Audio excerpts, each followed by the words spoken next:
Halo teman-teman, nah kali ini kita masih berada di bab 2, yaitu isu global dan teknologi bidang pariwisata dan perhotelan.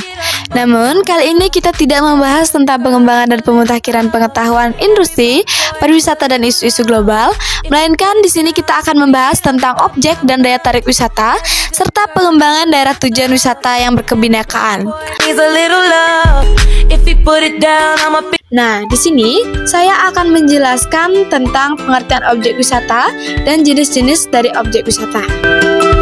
Pengertian dari objek wisata secara luas adalah segala hal yang memiliki daya tarik atau mampu menarik pengunjung. Segala sesuatu yang memiliki keunikan, keindahan, dan nilai yang berupa keanekaragaman, kekayaan alam, budaya, dan hasil buatan manusia yang menjadi sasaran atau tujuan kunjungan wisatawan.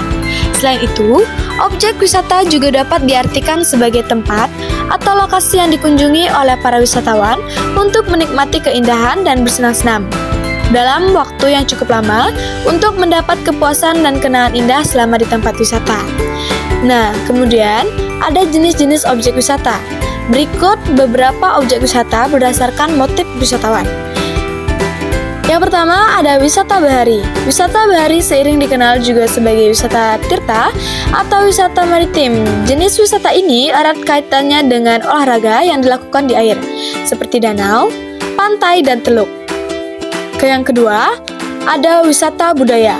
Wisata budaya umumnya dilakukan untuk meningkatkan wawasan dan pandangan hidup. Melalui wisata budaya, kamu dapat melihat cara hidup sebuah kelompok masyarakat di daerah tertentu dan mempelajari adat istiadat, kesenian, serta budayanya. Yang ketiga, ada wisata pertanian. Wisata pertanian adalah perjalanan wisata ke lokasi pertanian seperti melihat pembibitan di ladang dan berkebunan.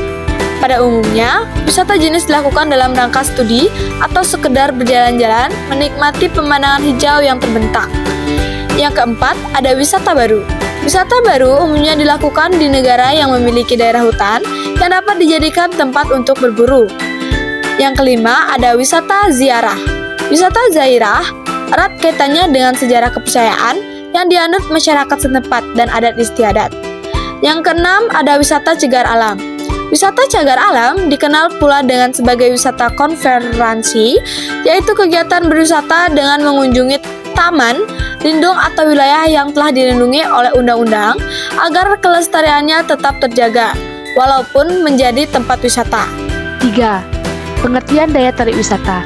Daya tarik wisata adalah segala sesuatu yang memiliki keunikan, keindahan, dan nilai yang berupa keanekaragam, kekayaan alam, budaya, dan hasil buatan manusia yang menjadi sasaran atau tujuan kunjungan wisatawan. Yang pertama, A.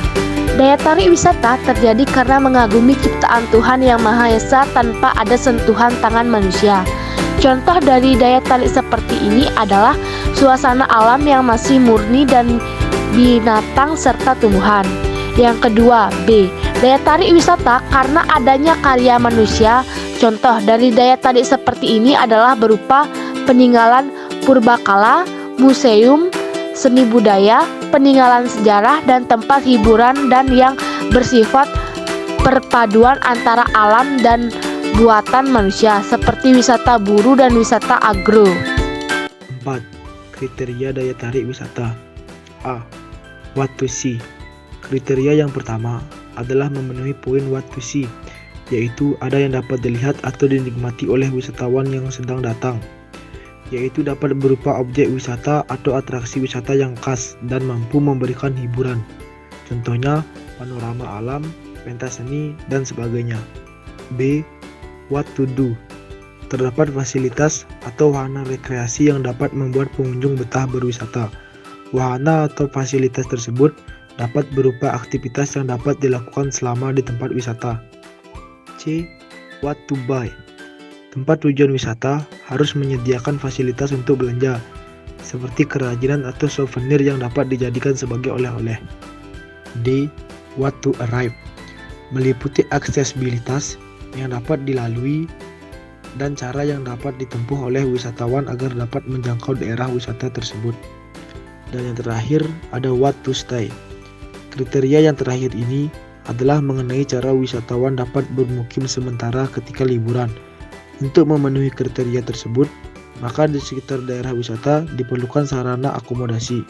5. Pembagian usaha daya tarik wisata. Sumber daya tarik wisata terdiri atas beberapa macam, namun pada umumnya dikelompokkan menjadi: A. Daya tarik wisata alam, seperti namanya, pesona wisata alam bersumber dari alam seperti: 1. Flora dan fauna. 2. Gejala alam yang meliputi air, jeram, danau, kawah, dan air panas. 3. Keunikan dan ekosistem yang khas seperti ekosistem pantai serta ekosistem hutan bakau. 4. Budidaya sumber daya alam, misalnya peternakan, perkebunan, sawah, dan budidaya perikanan. Ada B. Daya tarik wisata buatan manusia. Daya tarik wisata buatan manusia ialah pesona yang berasal dari karya pengembangan suatu kondisi yang dibuat oleh manusia, seperti tempat rekreasi, wahana bermain, bendungan, dan sebagainya. C. Daya tarik wisata budaya. Daya wisata budaya alam. Budaya adalah pesona yang dihasilkan dari lingkungan sosial yang membentuk sebuah budaya, seperti karya seni masa lalu. 6. Yaitu pengembangan daerah tujuan wisata. Daerah tujuan wisata sebaiknya dikembangkan agar minat wisatawan untuk berkunjung dapat ditingkatkan. Pada saat melakukan pengembangan daerah tujuan wisata perlu memperhatikan beberapa indikator, yakni A. Cuaca dan iklim di daerah wisata. B. Peningkatan infrastruktur pendukung pariwisata, misalnya terminal, bandara, konektivitas jalan menuju ke lokasi wisata yang akan dituju atau dermaga pelabuhan agar memudahkan wisatawan untuk berkunjung ke titik-titik destinasi wisata. Transportasi dan akses menuju tempat wisata juga harus dikembangkan agar mudah dijangkau oleh wisatawan. C. Atraksi wisata, yaitu lokasi yang dapat digunakan untuk rekreasi yang mempunyai ciri khas sehingga mampu menarik minat pengunjung seperti pesona alam dan budaya. D. Amenities, yaitu fasilitas utama dan pendukung yang bertujuan supaya pengunjung yang datang merasa nyaman dan kerasan untuk menghabiskan waktu yang tidak sebentar di tempat tersebut. Yang terakhir ada E. Keterlibatan lembaga pariwisata setempat dalam mendukung pengembangan destinasi wisata agar layak dikunjungi. 7. Organisasi pariwisata dan perhotelan. Organisasi pariwisata pada dasarnya merupakan suatu wadah yang berfungsi untuk memperlancar kegiatan usaha wisata. Wadah atau lembaga ini cukup banyak, baik itu di tingkat regional, nasional maupun internasional, dengan berbagai macam nama organisasi kepariwisataan. Organisasi pariwisata nasional adalah organisasi kepariwisataan yang luas wilayahnya, meliputi negara tertentu.